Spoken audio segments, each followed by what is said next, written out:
नमस्कार, आपण पाहत आहात आलमगीर न्यूज लाईव्ह 24 बातम्या अहमदनगर जिल्ह्यातील। अहमदनगर शहरात प्रेमदार हडको येथे ॲडव्होकेट सुशीला चौधरी कुटुंबाने त्यांच्या गायीचा बाळंतपणाचा सोहळा मोठ्या थाटामाटात साजरा केला। घरी मोठा कार्यक्रम आयोजित केला होता। कार्यक्रमासाठी महिलांना आमंत्रित करण्यात आले होते। गायीला स्नान घालून माता बाल संरक्षणाचा संदेश यावेळी देण्यात आला। यावेळी अंबिका भिसे, संध्या बनसोडे, नंदा साठे, मंदा मुंडलिक, वैष्णवी साठे, मीरा राजभुई, विमल गव्हाणे, पुष्पा महेंद्रकर, जया लोखंडे, मंगल वनारसे, मुक्ता अजबे, भारती भगत, गायत्री भगत, रामदास दुसुंगे, सचिन भिंगारदिवे, आगडगावचे ज्ञानदेव पागिरे, पांडू बेरड आदी यावेळी उपस्थित होते। नफ्या तोटाचा विचार न करता देशी गायीचे संगोपन घरातील सदस्याप्रमाणे करून ॲडव्होकेट सुशीला चौधरी यांनी जनावरांशी लळा निर्माण केला आहे। नुकत्याच त्यांच्या लाडक्या लक्ष्मी या देशी गायीचे डोहाळे जेवण कार्यक्रम मोठ्या थाटामाटात पार पडला। भरजरी झूल, हार फुलांनी सजवून पंचपक्वानांचा नैवेद्य, गोडधोड जेवण अशा दिमाखात एखाद्या महिलेप्रमाणे या गायीचे डोहाळे जेवण कार्यक्रम झाला। सुहासिनी महिलांच्या हस्ते ओटी भरण झाले। मित्रमंडळी पाहुण्यांच्या गोडधोड जेवणाच्या पंगती पार पडल्या।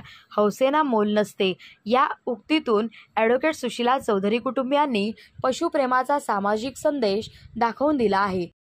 मी अंबिका भिसे प्रेमदार हडकोतून बोलते आहे। या सुशीलाला अंधन एक गाय मिळाली आहे, पण तिने एक म्हणजे बाळ, आपण म्हणतो जसं बाळाचं संगोपन करतात तसं तिने त्या बाळाचं संगोपन करून तिला मोठी करून आज तिचं डोहाळे जेवण ती करत आहेत। बाईचं तर हे कुणी पण करत असतं, पण गाईचं करणं हे लय महत्वाचं असतं। ते आज त्या सुशीलाने करून दाखवले आम्हाला। सुशीला तिने एक गाय अंधन आणली, तर तिने म्हणजे खूप असं लहान लेकरासारखं ते गायचं करते नाही का। तिला काही घास वगैरे काहीच कमी पडून देत नाही। आणि बाईचं डोहाळे जेवण कोणी पण करू शकतं, पण गायचं कोणी करत नाही। तिने केलंय आणि करून दाखवलंय। जय महाराष्ट्र। मी संध्या बनसोडे, आर्यन गार्डन मध्ये राहतो आम्ही। मॅडमची आमची खूप म्हणजे 6 महिन्यापासून ओळख झाली, पण ते खूप सांगायच्या की गायबद्दल की माझी बाय अशी आहे, हुशार आहे, मला जीव लागतो। मग त्याने एक दिवस ठरवलं की आपण या गायीसाठी काहीतरी करू। मग ते ठरवल्याच्या नंतर त्याने असं म्हणवलं की आपण त्या गायीचे डोहाळे जेवण करू, आपण एक दिवस ठरवू म्हणे। आणि त्याच्यानंतर मग त्याने खूप त्या गायीसाठी प्रेमानं त्यांच्या सगळ्या वस्तू बनवायला लावल्या, करायला लावल्या। आणि तिचा एक दिवस ठरवून 28 तारखेला तिचा कार्यक्रम आपण डोहाळे जेवणाचा करतोय। आणि त्यांचं खूप प्रेमही आहे त्या गायीवर। आणि आता इथून पुढे तिचं म्हणजे संगोपन चांगल्याच पद्धतीने करतील। ठीक आहे, 2 शब्द बोलते। धन्यवाद सुशीला। 7व्या महिन्याचं वट भरण केलं गायचं, सगळ्याला बोलून खूप आनंद वाटला मला। विशेष फार माहिती तुम्ही द्या।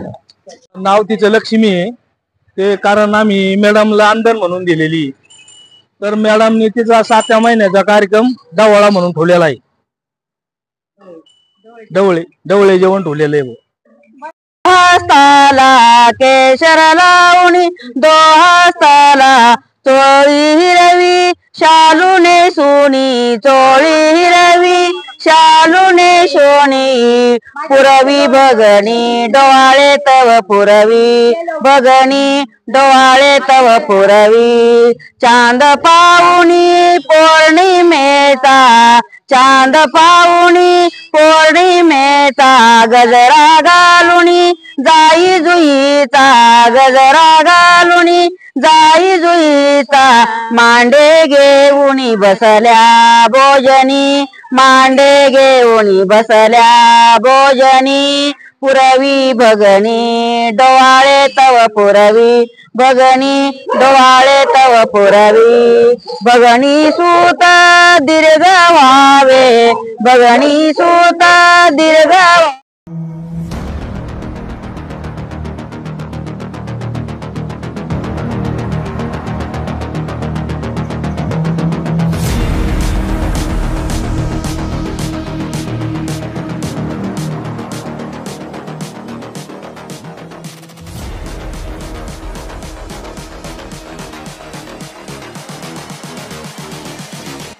Just wish you knew.